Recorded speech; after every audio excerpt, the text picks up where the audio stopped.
이번 영상에서는 함수의 수렴에 대해서 알아봅시다.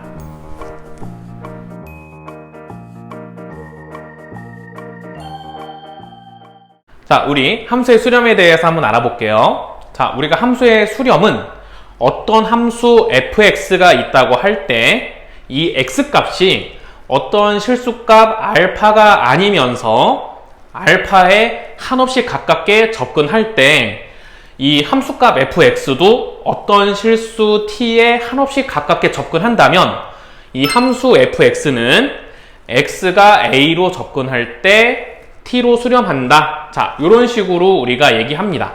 혹은 그냥 fx는 t로 수렴한다. 자, 이렇게 얘기하기도 해요. 자, 그래서 이 말을 제가 그래프로 한번 더 설명을 해드릴게요. 자, 우리가 요런 그래프가 있다고 한번 해볼게요. 자, x축, y축 원점이고요. 자, 함수 fx가, y는 fx가 이렇게 그려져 있다고 할 때, 자, 이 x값들이 어떤 실수값 알파로 접근을 점점 한다고 생각해 볼게요. 자, 만약에 이 x값을 내가 요런 x값을 대입해서 함수값을 구한다고 생각해 보면 이때 함수값은 그래프상의 이 점의 y좌표가 되겠죠?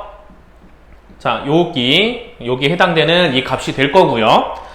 자, 그러면 이제 알파로 조금 더 접근을 시켜봅시다. 그럼 얘보다는 조금 더 큰 값을 대입한다고 했을 때는 만약에 요런 x값을 내가 대입한다고 하면 그러면 이때 함수값을 찾아보면 그래프상의 이 점의 y좌표가 함수값이 되겠죠?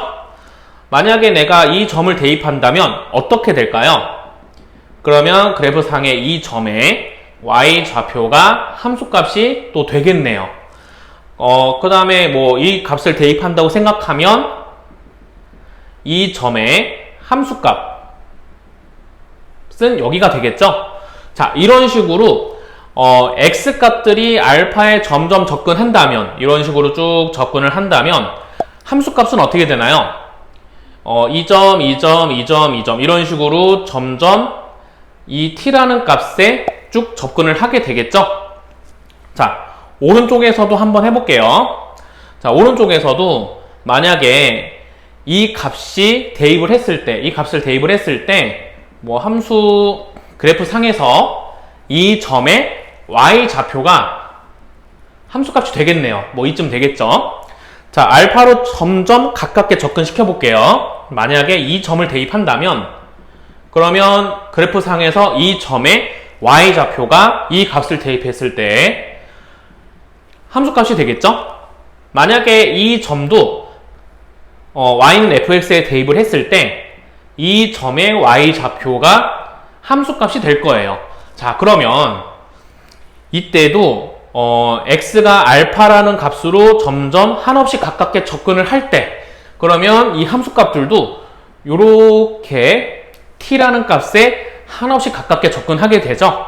자, 이런 식으로 접근을 한없이 가깝게 할 때 우리는 함수 fx가 t라는 값에 수렴을 하는구나. 자, 이렇게 얘기를 하기로 약속을 하는 겁니다. 자, 그러면 이런 거를 기호로 x가 a로 갈 때 fx가 t로 간다. 이렇게 화살표로 표시를 할 수도 있고요. 근데 그것보다는 우리가 리미트 x가 a로 갈 때 fx는 t로 수렴한다. 자, 이렇게 식으로 적을 수도 있어요. 자, 그래서 우리가 수렴을 한다고 했을 때 fx가 t로 수렴을 한다고 했을 때 여러분이 헷갈리지 말아야 될 거는 fx가 t에 한없이 가깝게 간다는 의미지 fx가 t하고 같아진다. 자, 이런 의미는 아니라는 거. 이런 거는 여러분께서 좀 잘 구분을 하고 계셔야 돼요. 이해되시죠? 자, 그래서 우리가 칠판을 좀 정리하고요. 이제 x값이 한없이 커질 때와 한없이 작아질 때 이때 수렴하는 경우에 대해서도 한번 다뤄보겠습니다. 자, 그러면 우리 x값이 한없이 커질 때와 한없이 작아질 때, 자, 이때 수렴하는 경우도 한번 볼게요. 자, 우리가 x값이 한없이 커진다는 표현은 자, 저렇게 사용하시면 되고요. x값이 한없이 작아진다라는 표현도 이렇게 사용하시면 돼요. 자, 여기에서 우리가 x값이 한없이 작아진다는 얘기는 뭐 다 아시겠지만 x값이 음수면서 그 절대값이 계속 커진다. 뭐 마이너스 3, 마이너스 10, 마이너스 100 이렇게 절대값이 커지는 경우를 우리가 x값이 한없이 작아진다. 자, 이렇게 알고 계시면 돼요. 자, 그러면 그래프상으로 한 번 더 설명을 해드릴게요. 자, 이거는 우리 점근선이 y는 t인 y는 fx의 그래프를 그냥 둘로 나눠서 한번 그려봤어요. 자, 그래서 먼저 x값이 한없이 작아지는 경우부터 한번 얘기를 해보면, x값이 작아져야 되기 때문에 뭐 예를 들어서 이 값을 대입하면 그럼 어떻게 될까요? 이때 함수값은 그렇죠, 이쯤 될 거예요. 자, 그럼 x값이 작아져야 되기 때문에 왼쪽에 있는 숫자를 대입해 봐야 되겠죠? 네, 왼쪽에 있는 숫자를 대입하게 된다면, 자, 그러면 함수값이 이쯤 될 거고요. 그럼 계속해서 x값이 작아지는 거기 때문에 이 값을 대입한다면 함수값이 계속 작아지겠네요. 자, 그러면 x값이 이런 식으로 한없이 작아지는데, 자, 여기는 우리 고1 때 배웠던 점근선이죠? 자, 그렇기 때문에 그러면 이 y값들은 t에는 닿지 않지만 t로 한없이 가까워지겠네요. 그렇죠? 네.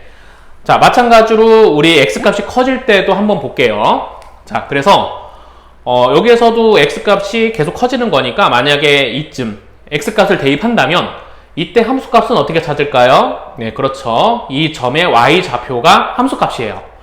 그럼 x값이 커져야 되기 때문에 오른쪽으로 가겠죠. 오른쪽에 있는 x값을 대입해야 되겠죠. 자, 그래서 대입한다면 이때 함수값은 이 점의 y좌표, 좀 더 큰 값 대입해 볼까요? 만약에 이 점을 대입한다고 하면은 함수값은 이 점이 되겠죠? 자, 그렇다면 이때도 마찬가지네요. x값이 계속 커지면, 한없이 커지게 된다면 그럼 y값들도 어떻게 되나요? 여기도 지금 y는 t가 점근선이기 때문에 아까와 마찬가지로 함수값들이 작아지긴 하지만 t값으로 한없이 가깝게 접근하게 되죠. 하지만 t값은 되지가 않을 거예요. 점근선의 의미 때문에. 그렇죠? 네. 자, 그래서 이런 식으로 x값이 한없이 작아질 때, 그리고 한없이 커질 때도 수렴하는 경우가 있고, 자, 이때는 우리가 기호로 왼쪽의 경우에는 리미트 x가 마이너스 무한대로 갈 때 fx는 t가 된다. 즉 t로 수렴한다. 자, 이런 의미가 되는 거고요. 자, 오른쪽의 경우에는 리미트 x가 무한대로 한없이 커질 때 fx는 t로 수렴한다. 자, 이렇게 식으로 적을 수 있습니다. 네, 그래서 우리가 이제 수렴하는 케이스를 크게 두 가지로 나눠서 봤는데, 자, 각각의 의미에 대해서 잘 정리해 보시고요. 우리 다음 영상에서 이거에 관련된 문제를 좀 풀어볼게요.